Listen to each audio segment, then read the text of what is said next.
Okay. Well, I'm here at Packsaddle. We've just had a couple of hours of work and a little bit of lunch here with Uncle Arn, and we've been installing three stone elements for the Sturts Steps Project, which is part of quite a wide-ranging series of commissions to quite a number of artists to speak about exploration, settlement, Aboriginal life, and the natural world in this beautiful part of the country. The works I've installed are three big Mintaro slate elements, two of which have texts carved into them.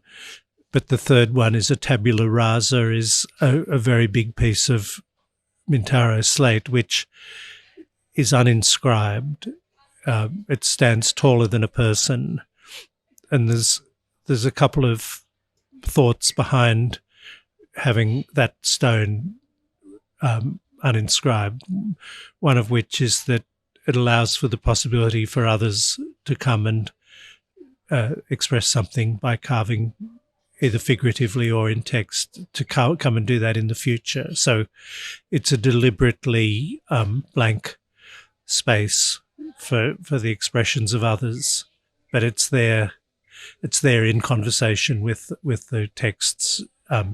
So the other two which are carved are, one is the personnel of Sturts' very tough expedition up from Menindee in 1844-45. So it's the list of people from Sturt down, and it's the social classes too. So this was a highly structured expedition which had a leader and a military leader and gentlemen like John Harris Brown, who was a surgeon and a pastoralist and a very able man all round. And then the men who were in charge of bullocks and horses and so on, James Lewis, who was a sailor. And the reason, of course, for having a qualified sailor along was that he was going to sail the vast inland seas of Australia. But that didn't work out quite as they'd intended. But that James Lewis, his descendants became interesting people in Australian history, including one of the principals of BHP and steel making in Australia, and the photographer Johnny Lewis, who died a couple of years ago, who was a wonderful photographer and a friend of many of our friends. So I suppose the point of that is that these people on this rather desperate expedition in the heat of the inland in the 1840s have all kinds of links down through the years to this part of the world and into our own contemporaries.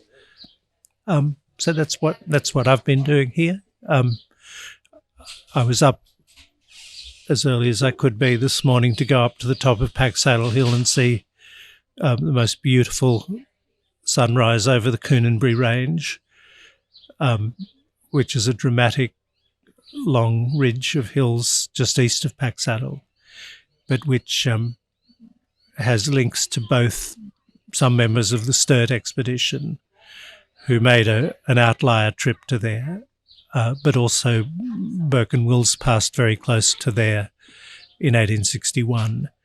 They passed between Coonambury Range and Packsaddle. So that was a particularly lovely moment in this day here doing the monumental work.